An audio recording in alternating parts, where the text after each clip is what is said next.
Change Finance Delivery Plan. I congratulate you, President Ramaphosa, on the launch of the Just Transition Framework for South Africa during the 6th meeting of the Presidential Climate Commission held on 27 May 2022. President Ramaphosa's leadership continues to steer South Africa to greater heights of economic development. Working together is the only way we can achieve shared desire for closer bilateral cooperation and a stronger strategic partnership. There is no doubt, Mr. President, that we have made good strides during this visit, and we look forward to achieving even more in the near future. I thank you, Your Excellency, Mr. President, for the state visit and convey the best wishes of peace, stability to the government and the great people of South Africa. Thank you, and God bless you, Mr. President.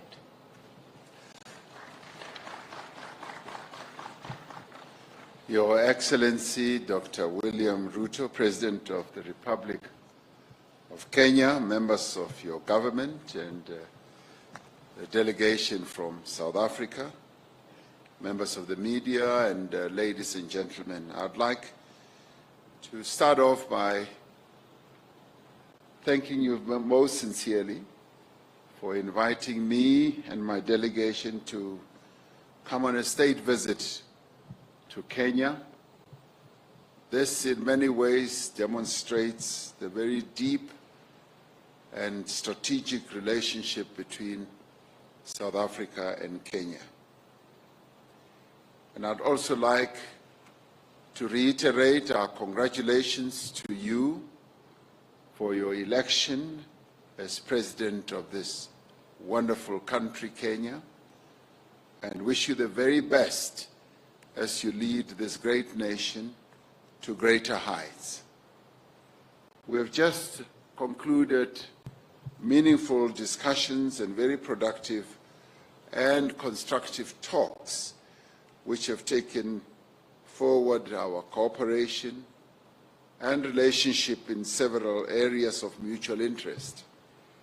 This visit has once again reaffirmed that our bilateral relations are based on a sound foundation of mutual respect, shared values, and friendship, and are also based on our democratic values.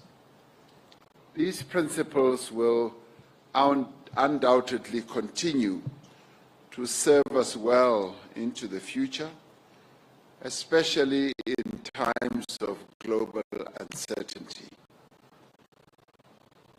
We used our discussion, both our tete-a-tete and our official talks in the presence of our respective delegations, to take stock of the current state of our bilateral relations, while also exploring other areas of mutual interest and possible cooperation. And we recognize that the wonderful foundation that exists between our two countries gives rise to enormous opportunities that our two countries should capitalize on. We also witnessed the signing of agreements and memoranda of understanding, as you correctly said, and this builds on the other agreements that we had signed in the past.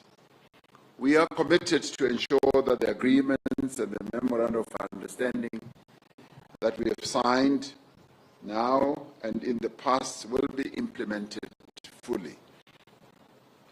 You and I also took opportunity to discuss the thorny issue between our two countries of visas between South Africa and Kenya, with a view of allowing Kenyans to be able to visit South Africa on a free visa basis, that is without having visas. We agreed that indeed Kenyans should be able to visit South Africa without requiring them to have visas, and that this dispensation will commence on the 1st of January in 2023, and that our officials will speed up the processes of putting this into effect, and that this dispensation will be available to Kenyans for a 90-day period in a given year,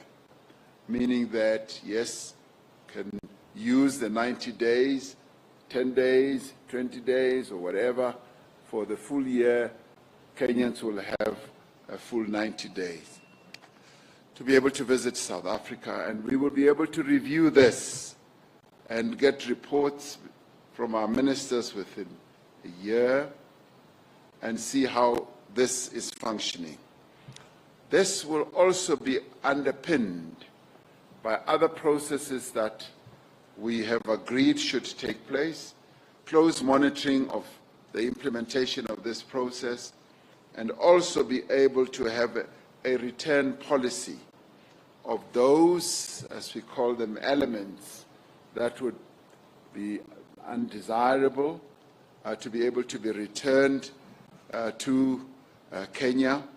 And this, in many ways, just strengthens the relationship between South Africa and Kenya, but more importantly, the people-to-people contact, because as you and I observed, Kenyans and South Africans have multiplicities of relations, both business, social, communal, at a relatives level.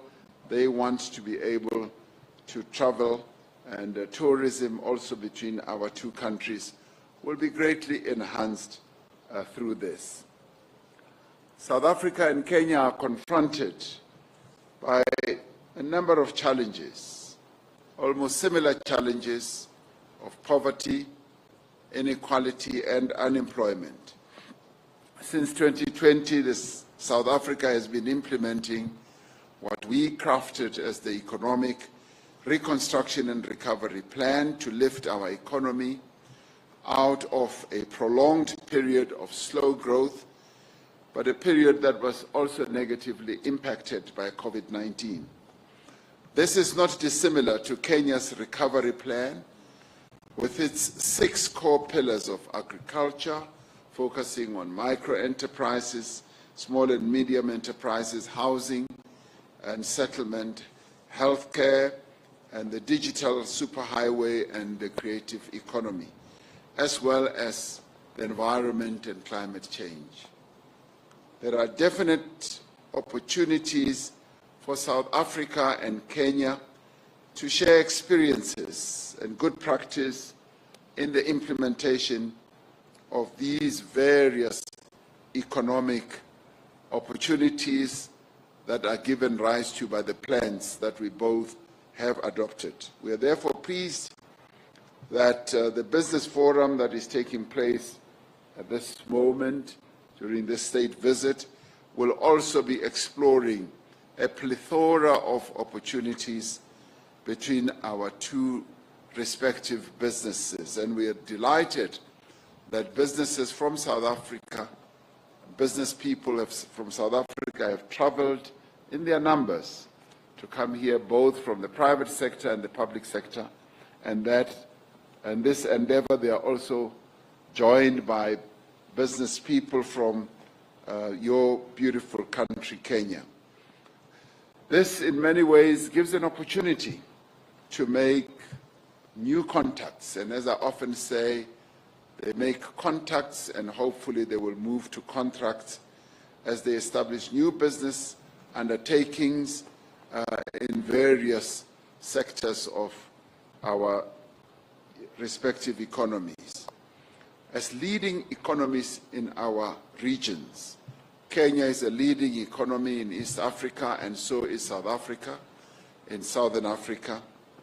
We have demonstrated a firm commitment to sustainably increase volumes of trade and foster greater investment in each other's economy. We were particularly pleased that our various ministers who straddle agriculture, trade and industry, environment, and creative sectors have been very busy looking at the various opportunities with a view of enhancing growth that can come from that. We also, during our discussions, focus on several issues affecting our beloved continent, including the situation in the Democratic Republic of Congo, Ethiopia, as well as Western Sahara. We agree on the need for peace and stability in our continent and the ending of conflicts within and between states. Besides destroying lives and livelihoods, these conflicts greatly retard progress in addressing important social and economic issues.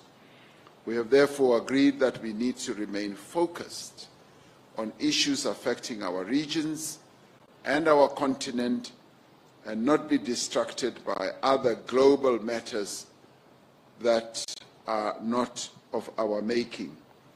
We advocate for African solutions for African problems.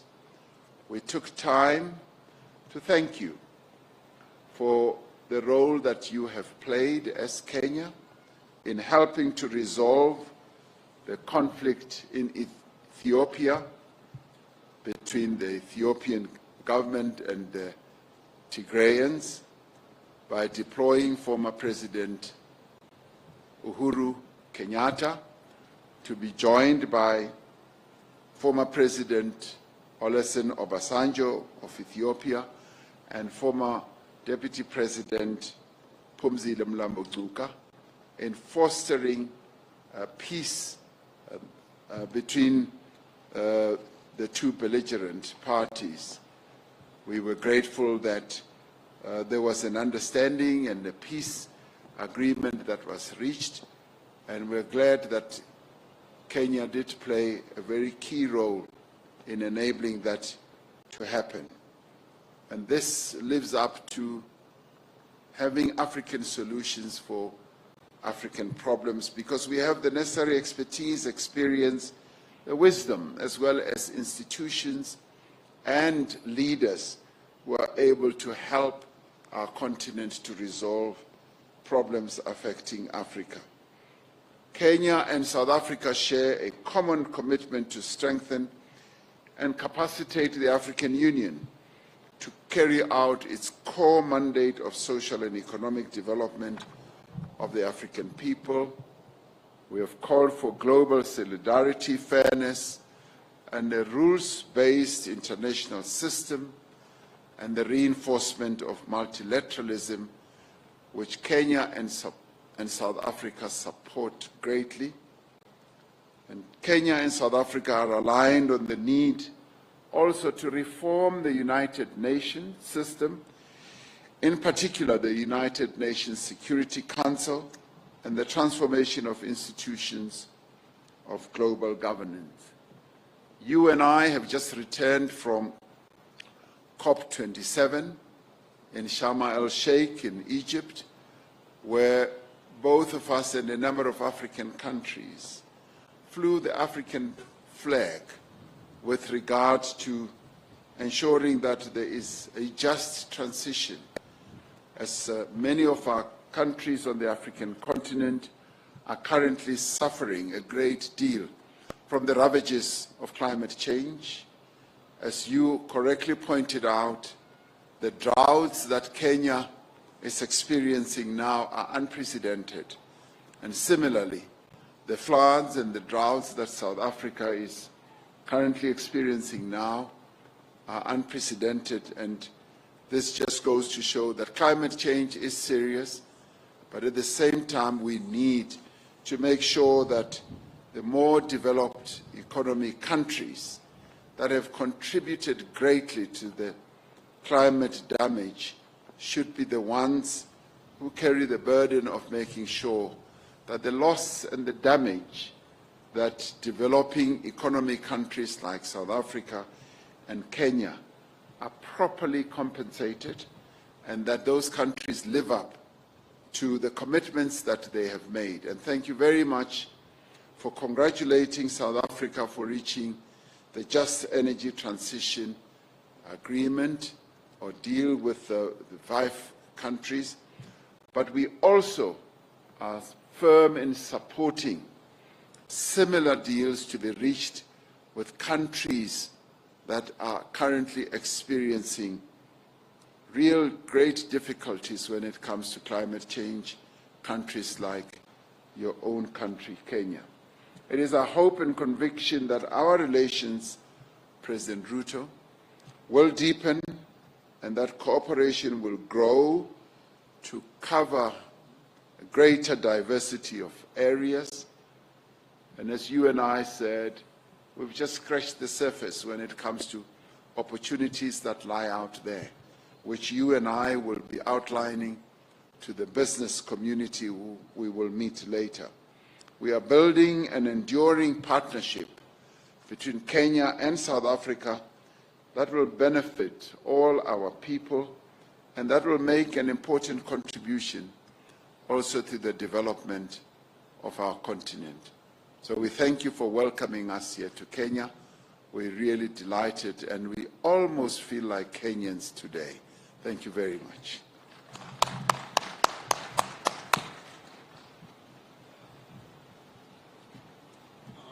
Your Excellencies will be taking 2 questions, 2 each from the respective journalists from the respective countries. If we can have anyone. Yes? Introduce yourself and the media house you represent, please. Thank you. Your Excellencies, Presidents William Ruto and Cyril Ramaphosa, my name is Victor Kiprop.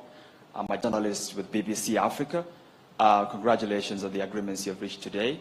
And aviation is also one of the areas that the 2 countries have previously agreed to partner and harness their, of course, strengths. I wanted to find out the status of the strategic partnership framework that the 2 countries signed in November last year, and if the 2 countries are on course for the launch of the Pan-African airline group next year. Thank you.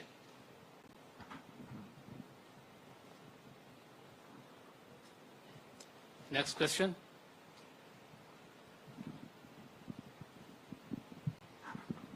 Thank you. Your Excellencies, my name is Robert Luther. I work with SABC. You just came from Egypt from the climate conference. My question is, many African countries are critical about agreements African leaders signed at the climate change summits, especially loans and commitment to stop using fossil fuels and coal, while developed countries are using these resources. What are your views on this? And this is to the both presidents. Thank you. Okay. I think we can take those 2 first, and then we can take the final 2. On the matter of South Africa Airways and Kenya Airways, this was a subject of discussion between me and President Ramaphosa and our teams. And we have agreed that that agreement should be progressed forwards. It presents an opportunity for both South Africa and Kenya to work together to build a Pan-African airline. We are committed to ensuring that the agreement that was signed between our 2 airlines goes forward. And at the technical level, there is a lot of work going on. And we look forward to making sure that the agreement that was signed eventually brings about a Pan-African airline. And on the subject of the agreements that was signed, I think specifically the agreements that were signed in Sharm el-Sheikh were not necessarily about exploitation of hydrocarbons. I think these were green agreements on solar energy, on green hydrogen energy, on geothermal energy, wind and solar energy, progressing our desire to do the right thing. I know there is a conversation as to whether we should not be doing what the developing countries have done. They have exploited their hydrocarbon resources, whether we should not be doing ours. It is our belief that it is always the time to do the right thing. It is also our belief that two wrongs never add up to a right. So while we know the wrongs of the past, we can right them by doing the right thing now going into the future. And that is why South Africa is talking about just transition, and that's why Kenya is escalating our renewable energy resources and exploitation, as was witnessed by the agreements that we signed in Sharm el-Sheikh. Mr. President. Thank you very much, Mr. President. Just to Victor, I want to reiterate what His Excellency President Ruto has just replied to in relation to the question of aviation, and more particularly about discussions that are ongoing between Kenyan Airways and South African Airways. Those discussions are continuing. The need for a strategic partnership has been embraced by both airlines.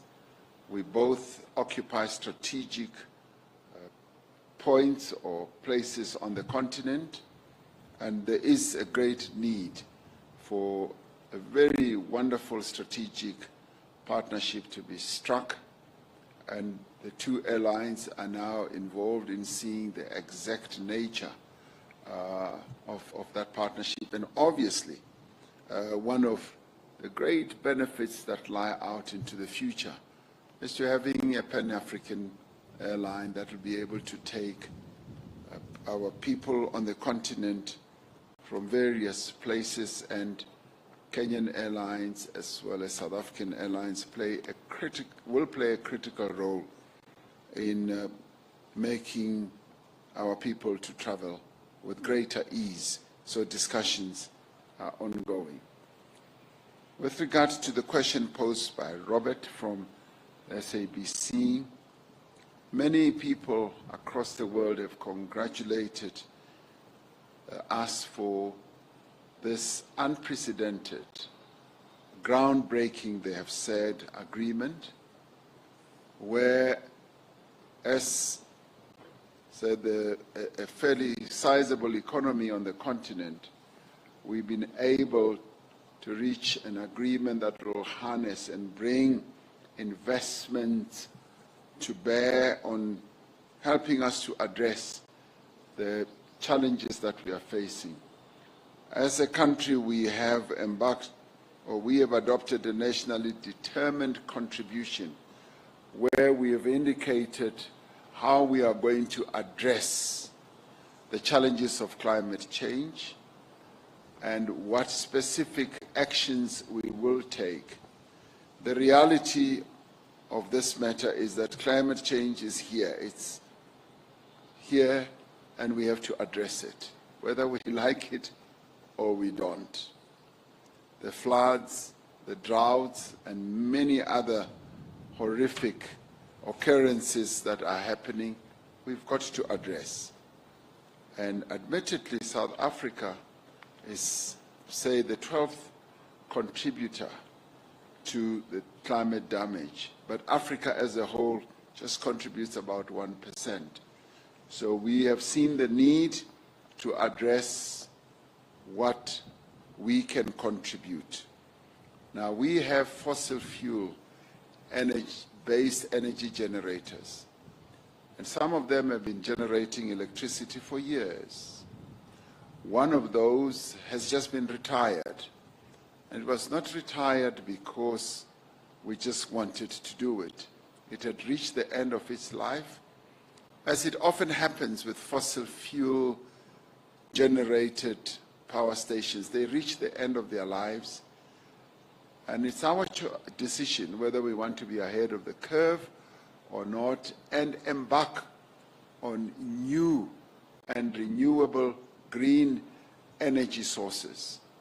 That's what we have chosen to do, ahead of us being compelled by the exigencies of the moment, that we should take proactive steps to begin to protect the work opportunities of people who work in those fossil fuel generators, as well as the communities that live nearby or affected communities.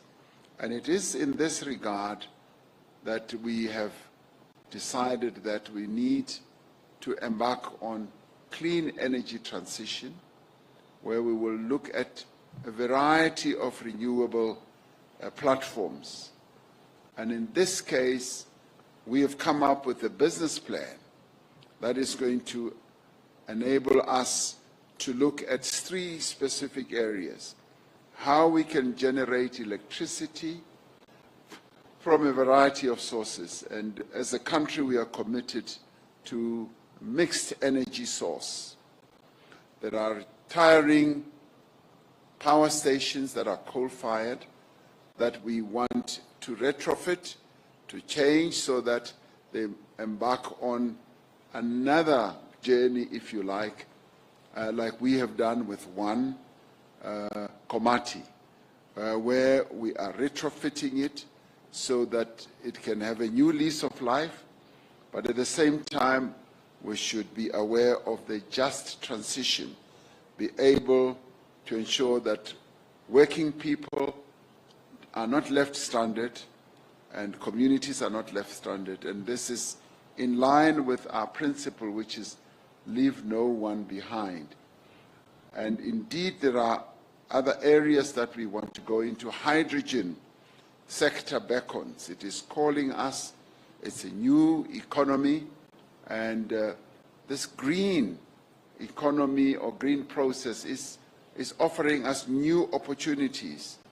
And we believed that through this agreement, we will be able to embark on new opportunities, new interventions, as well as move towards electric cars. South Africa is a very big motor vehicle manufacturer, and many countries, particularly in Europe, are already moving towards electric cars. And our plan is taking us in that direction. We do believe that it will be wrong for us just to remain tied to the old and trusted ways that we've always had, which are depleting, which are really running out of capability, whereas there's a new world, a new economy that is opening up. It has been said by others, President Ruto, that the jobs that could be lost in the fossil fuel energy generation could be easily replaced. One job could be replaced by up to 3 new jobs. And that is the direction that we are headed in. So this renewable energy offers us enormous opportunities in solar, in hydro, in wind, in hydrogen, and in a variety of ways. So we're saying that we should not be fearful. We should be brave enough, so long as the transition does not leave our people behind. Thank you. Thank you. The last 2 questions. Good day, Your Excellencies. My name is Mugal Wahlachwayo from Reuters. My question is regarding the visa-free agreement. Does the return policy apply to citizens of both countries? And do you see this visa-free policy extending to other countries in the East African community?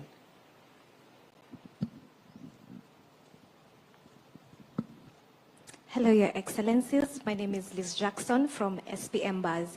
My question is, there was a plan for an exchange program between Kenya and South Africa to make Swahili be spoken in both countries. Also, in relation to that, I would also want to know what plans have been put in place to make sure that South Africa culture, art, and entertainment has been made easy between the two countries. We love South Africa. It has good sceneries. Will it be easier for us to go and shoot in South Africa? Thank you. Thank you very much. Maybe I should begin there with Liz.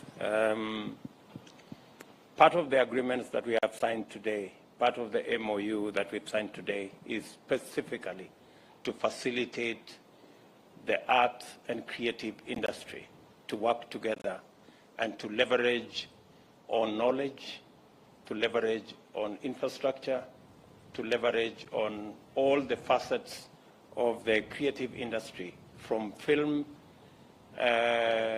to cinema and to the whole of that scope between Kenya and South Africa. So your concerns have actually been captured by the agreement that we signed this morning. Kiswahili continues to be the language of most countries in East Africa, and hopefully is all the way now to Mozambique. And Mozambique is a stone throw away from South Africa. I think it should be, and even Zambia, greater parts of Zambia already speak Kiswahili. So I think it's not unreasonable to expect that progressively we should be able to have Kiswahili as our regional language. And on the matter of the visa-free regime between our two countries, as the President Ramaphosa has already explained, this has been a challenge that has been with us for many years. I thank President Ramaphosa and his team for unlocking this huge potential between our two countries, that under the new regime, we can build a greater relationship in business, in culture, in communal relationship, in social relationships, because we can be able to move much more in a better framework. And the return is, as we have said, illegal immigrants, people who abuse the system, people who take advantage of the system, people who rig the system, people who should change the system. They don't deserve to be in South Africa, and they don't deserve to be in Kenya. So that has been agreed across board. This agreement was between Kenya and South Africa. I think there will be other agreements to take care of other countries and other regions. Mr. President. Thank you very much, Mr. President. Yes, indeed, the return policies between this agreement, rather the visa-free agreement, is between Kenya and South Africa.